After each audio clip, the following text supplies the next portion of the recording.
I'm very disappointed in his leadership. I really had high regard. His leadership skills are around gossip, you know, and I think he's a coward. He can't face women. I mean, he could have called me and sat down with me to have a one-on-one and spoke to me like when he asked me to come and start a party. But when I wanted one-on-ones with him, he said, no, he can't meet me one-on-ones. When I saw that there's... You must have watched the video of the speaker speaking, and if you have, then you know Nolubabalo Mcinga did not hold back. She directly called Floyd Shivambu a coward, and that statement has set the political world of the Afrika Mayibuye Movement on fire. Today we are going to unpack this entire story, dive into the background, and explore what this clash says about the state of smaller political parties in South Africa. Nolubabalo Mcinga, a founding member of the Afrika Mayibuye Movement and its former deputy president, is refusing to step aside after being removed from her official position.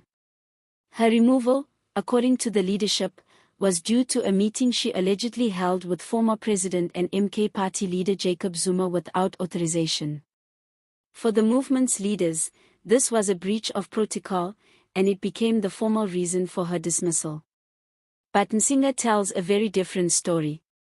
She claims she has done nothing wrong and that her removal is the result of a political power play rather than misconduct. She insists she remains a founding member with an ongoing commitment to the movement's principles. Her public statement calling Floyd Shivambu a coward was not just a throwaway line. It was a direct challenge to his leadership and a declaration that she will not be silenced. The Afrika Mayibuye Movement was created by former EFF members who wanted a new direction in South African politics. They sought to build a movement rooted in Pan-African ideals and community empowerment, but the drama between Mcinga and Shivambu shows how quickly these high ideals can clash with personal ambition. This conflict is not just about two individuals. It exposes the fragile nature of smaller political movements in the country. While the movement began with strong ideas and clear goals, internal disputes over loyalty, power, and influence are threatening to overshadow its original purpose. Mcinga's insistence on staying and speaking out underscores a critical question: should founding members have more say than elected leadership, or should the party operate strictly according to hierarchy? Mcinga's situation also highlights the gender dynamics in South African politics. Women in leadership are often treated differently, especially when they challenge male authority. Her open confrontation with Shivambu shows courage but also exposes the tensions that arise when traditional expectations clash with modern calls for equality and accountability. Floyd Shivambu, as the current leader, faces a difficult situation. He is expected to maintain discipline and protect the integrity of the movement, yet his handling of Mcinga's case has drawn public scrutiny. The conflict could easily split the movement into factions, with some members siding with Mcinga and others supporting Shivambu. The longer this dispute continues, the more it risks weakening the movement's credibility in the eyes of the public. The meeting with Jacob Zuma adds an extra layer of complexity. Zuma's MK party has influence among certain political circles, and Mcinga's alleged interaction with him raises questions about alliances and strategy. Whether the meeting was symbolic, strategic, or informal, it became a focal point for Shivambu and the leadership to justify action against Mcinga. But Mcinga's defiance is a reminder that politics in South Africa is not just about rules and protocol. It is about relationships, influence, and public perception.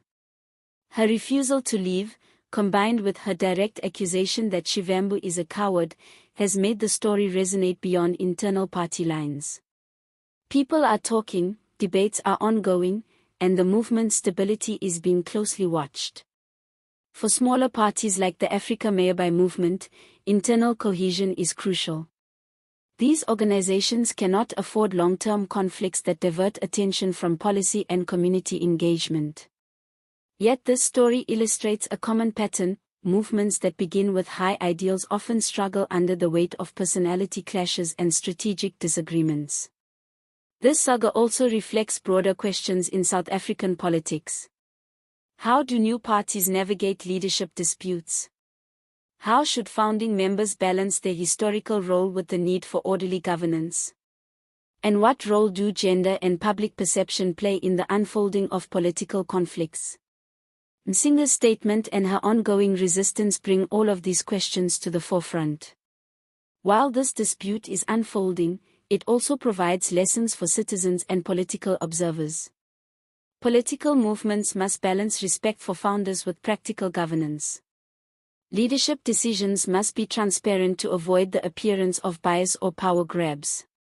And perhaps most importantly, parties need to remain focused on their core mission rather than being consumed by personal conflicts. Mcinga's confrontation with Shivambu is a dramatic example of what happens when leadership disputes spill into the public arena.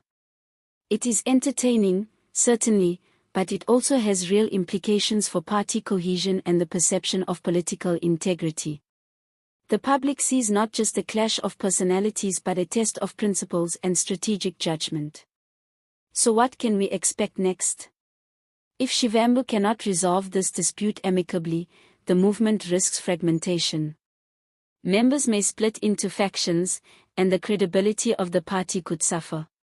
On the other hand, if Mcinga and Shivambu find a way to reconcile, it could strengthen the movement by showing that even deep disagreements can be managed through dialogue and accountability. For viewers, this is a chance to reflect on leadership, accountability, and the dynamics of power in South Africa. Nolubabalo Mcinga has made it clear that she will not be intimidated. Floyd Shivambu has to show whether he can lead with firmness while maintaining trust. The outcome of this conflict will be instructive for other emerging political movements across the country. We want to hear from you. Do you think Mcinga's accusation of Shivambu being a coward is justified? Should founding members have more influence over leadership decisions? Can smaller political movements survive personal disputes like this, or are they destined to fragment? Comment below with your thoughts. Like this video if you found the discussion insightful, subscribe to our channel for more in-depth political analysis, and click the notification bell so you never miss an update on South Africa's evolving political landscape. Thank you for watching. Stay informed, stay critical, and stay engaged. See you next time.